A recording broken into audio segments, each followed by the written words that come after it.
Hi, I'm Emma. I live with my mom and dad and my sister Sophia. She's really pretty and super smart. Our parents always seem to like her more than me. They pay a lot of attention to her, but not so much to me. They often tell me off for staying in my room a lot. They say things like, "You're always hiding away. You should be more active. We won't be here forever, you know." I know they won't be here forever, and I have my own thoughts and things I want to do. But my parents see me as lazy and don't take me seriously. One day, my sister Sophia talked to me. She said, "You're not as cute or talented as I am. Do you ever think about what your purpose in life is?" I replied, "I'm content with my life, so please don't say strange things." She shrugged and said, "Okay, suit yourself. But let me share something amazing with you." "Something amazing? What is it?" "I'm marrying a really handsome and wealthy guy," Sophia said to me. "Congratulations, I'm happy for you," I replied. Sophia smirked and said, "You're just jealous. You'll never find someone to marry you." She assumed I couldn't find someone to marry and kept boasting about herself. "I'm not really interested in getting married, so whether I do or not doesn't bother me," I told her. I was thinking of going to my sister's wedding because she's family, but then, "What? You're actually coming to my wedding?" Sophia asked. "Yeah, why wouldn't I replied. "Of course it's a problem. Having a lazy, useless person like you there will ruin everything." Sophia snapped. "What do you mean by lazy, useless person?" I asked. "A bottom feeder or idle youth is exactly what it sounds like. Someone who can't do anything, completely useless," Sophia explained. "Why are you saying such mean things?" "I just want to be there for your special day," I said. "I don't need your fake congratulations. Just don't bother showing up," Sophia said angrily. My sister really didn't want me to come to her wedding. She kept saying it, and even mom and dad agreed, calling me a lazy, useless person who shouldn't go. But I thought it wouldn't be right if no family showed up, so I decided to go anyway. On the day of the wedding, as I was getting ready in my dress, mom and dad caught me. "What are you doing here? We told you not to come to the wedding," they yelled. Hearing the commotion, my sister came over. "Why are you here? I didn't invite you," she said angrily. "But I thought it would be strange if no family came. I wanted to support you," I explained. "Why do you always have to complicate things? You're not even supposed to be known to the other family," she said. "What? I didn't know about the family dinner either. You didn't invite me," I said, feeling hurt. "Why would you be so mean? It's obvious, you just mess everything up. If people found out we have a lazy, useless person in our family, it could ruin the marriage. That's why we didn't invite you," my sister said with a cruel laugh. My parents joined in, smirking. It was clear they had planned this together. Feeling hurt and rejected, I couldn't help but be deeply saddened by their determination to erase me. "Get out, you worthless, lazy person," my sister yelled in anger. I realized there was no point in trying to reason with them anymore. So with a heavy heart, I decided to leave. "Fine, I'm going home." "Goodbye," I said, feeling defeated. They laughed. As I said my goodbye, my family continued to point and laugh at me. Trying to hold back my frustration, someone called out to me as I was leaving. "Hey boss, great job today," they said. Thanks. Wait, why are you saying that? And what are you wearing?" I asked, confused. "Yeah, I'm the one getting married. Didn't you know?" they replied. "What? Hold on, how do you know Caleb, and why are you calling me boss?" I asked, bewildered. "Also, for your information, this person is the president of my company," they explained. "No way. You're the president?" I exclaimed, shocked. "And what's your connection with Sophia?" they asked. "She's my sister," I replied. "What? Sophia is your sister, but I didn't see you at the family greeting," Caleb said, surprised. "Well, my sister didn't take me to the greeting," I explained. "Why would she do that?" Caleb asked, puzzled. "She thought I was just a lazy, useless person," I replied. "Sophia, is this true?" Caleb questioned my sister.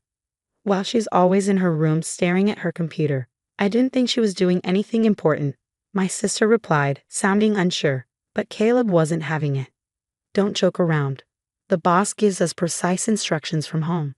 She's a skilled executive," Caleb said angrily, making my sister realize the mistake she had made. I didn't know, Emma. I'm sorry. I never thought." My sister Sophia stammered, realizing her mistake. "It's okay, sister. I understand now," I reassured her. I'm going home. I'll call for the limousine. A limousine? That's a fancy car, Caleb exclaimed, surprised. Boss, you're leaving? Caleb asked, concerned. Yes, it seems I'm not welcome here, I replied, feeling hurt. Hey, what are you doing, Sophia? How dare you speak to the boss like that? Caleb scolded my sister, growing angry. But I didn't know. How can you blame me for not knowing? Sophie defended herself, sounding remorseful. Ignorance is no excuse, boss. I apologize for Sophia's rudeness, Caleb said, taking responsibility. It's all right. She's my family, so you don't have to apologize. I reassured him. No, I'll take responsibility and call off the marriage with Sophia, Caleb declared. What? Caleb, what are you saying? Sophia exclaimed, surprised. Quiet. I can't forgive someone who disrespects the boss. Caleb snapped, his anger evident. Why are you so upset? Yes, I said hurtful things to Emma, but why is it affecting you so much? Sophia asked, confused. You see, I owe a lot to the boss. I've had trouble finding steady work. My job history was a mess, and I was struggling to get hired anywhere. The only offers I was getting were from companies that didn't treat their workers well, making them work in unfair conditions.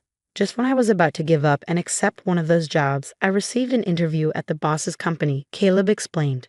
Caleb was talking about when he first got hired at my company. It brings back memories. I'd remember that happening, I said, reflecting on the past. The boss said she wanted to see me, not just my resume. After chatting for a while, she understood who I was and hired me. The boss's company offers fair working conditions and treats me well.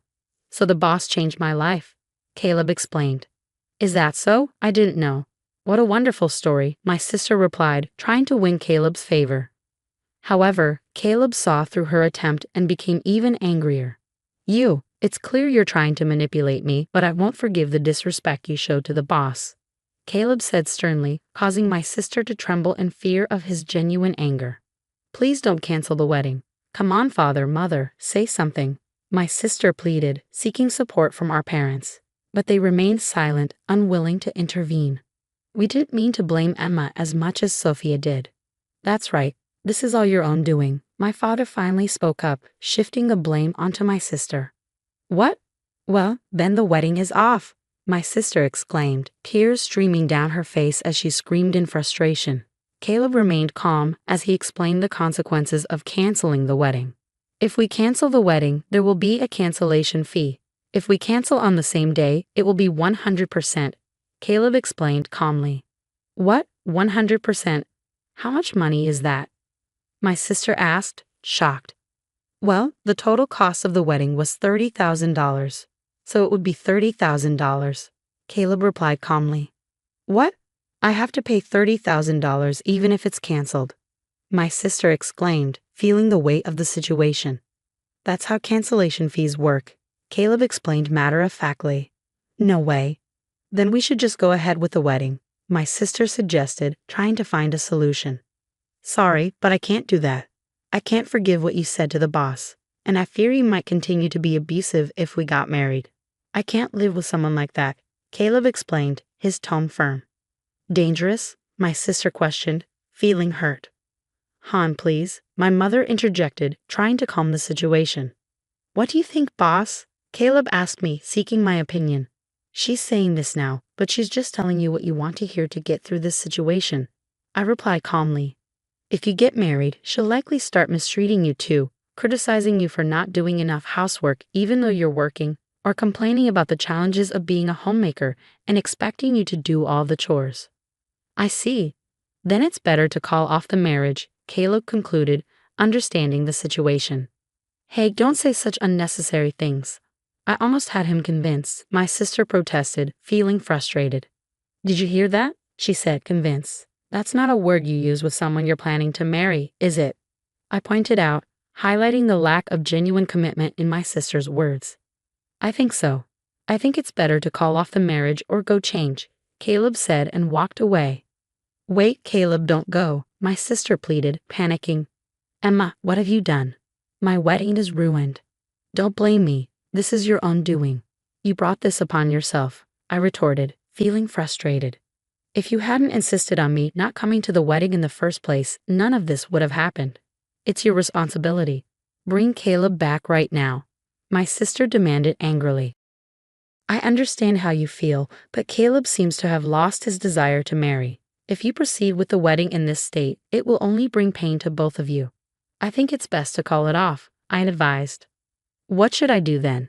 Did you hear about the cancellation fee? $30,000 is a huge amount, my sister exclaimed, worried about the financial implications. Yes, it's a significant sum. Even if we split the cancellation fee, it's still $15,000. And if they blame me for the cancellation, I might end up having to pay the entire amount, I explained, realizing the financial burden. Well, that's a possibility, but what choice do you have? You've brought this upon yourself, I pointed out. Hey, I just said some harsh words. Is it really worth canceling the wedding over that? My sister protested. Don't tell me it's Caleb's decision, she added, feeling overwhelmed. Hey, father, mother, say something, my sister pleaded, turning to our parents for support. Suddenly, our parents became very friendly towards me. Well, I never knew Emma had become a boss. Oh my, as a mother, I'm so proud, my mother exclaimed. No, I always believed in Emma. She's a real go-getter. From now on, let's rely on Emma's money, my father added, relying on my financial success. You must be joking, I retorted.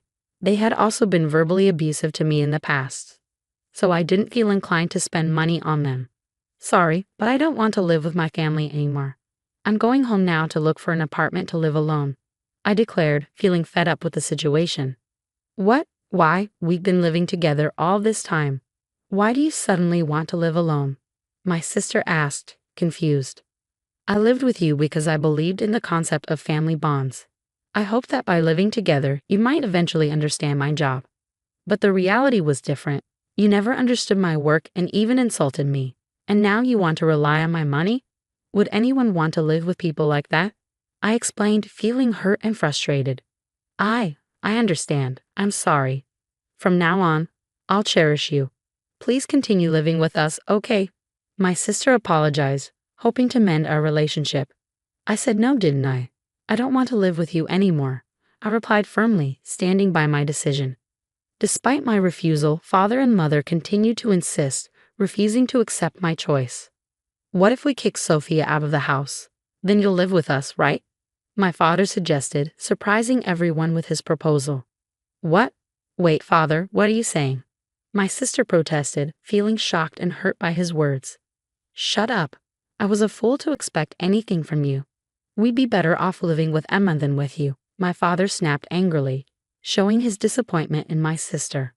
It was the moment my father abandoned my sister, and as a family member, I couldn't bear to witness such cruelty. Father, just so you know, I detest people who abandon others so easily the most, I stated firmly, expressing my disapproval. What? What are you saying? My father asked, taken aback by my words. People like that will eventually betray my trust too, so I can't live with them, I explained. No way, my father exclaimed, realizing the consequences of his actions. Hey, you idiot husband. Why can't you convince her to stay? My sister scolded Caleb. Shut up, Caleb snapped in frustration. As my parents continued to argue, Caleb returned, now dressed in casual clothes. What's going on? Are you still fighting? Caleb asked, puzzled by the commotion. Caleb, I can't believe you actually went to change, my sister remarked, surprised. I told you I would, didn't I? What's going on? Caleb replied, confused. Are you really going to cancel the wedding? I hate this. Why is this happening? My sister lamented, feeling overwhelmed by the situation. Yeah, just so you know, you're the reason for all this, so you'll have to pay the entire cancellation fee. I've already discussed it with our parents, I stated firmly. What? That's not fair. It's not solely my fault, is it? My sister protested. Sis, no matter how you look at it, the blame falls on you, I replied, feeling frustrated. Hey, you be quiet. How dare you tell the boss to be quiet? I won't tolerate any more insults to the boss. Caleb intervened, defending me. Wait, please calm down, my sister pleaded, trying to diffuse the tension. Boss, did you call the limo yet? Caleb asked me. No, I got caught up in a conversation and forgot, I admitted. Then I'll call it. I need to go home too, Caleb said, taking action. Wait a minute. Please reconsider, my sister pleaded once again, hoping for a change of heart. What's there to reconsider? I don't love you anymore, my sister replied sadly. Don't say that. It was my fault. I promise I won't say anything terrible to Emma again. My sister pleaded, trying to make amends. We've had this conversation many times. Enough already. I replied, feeling weary of the repeated apologies.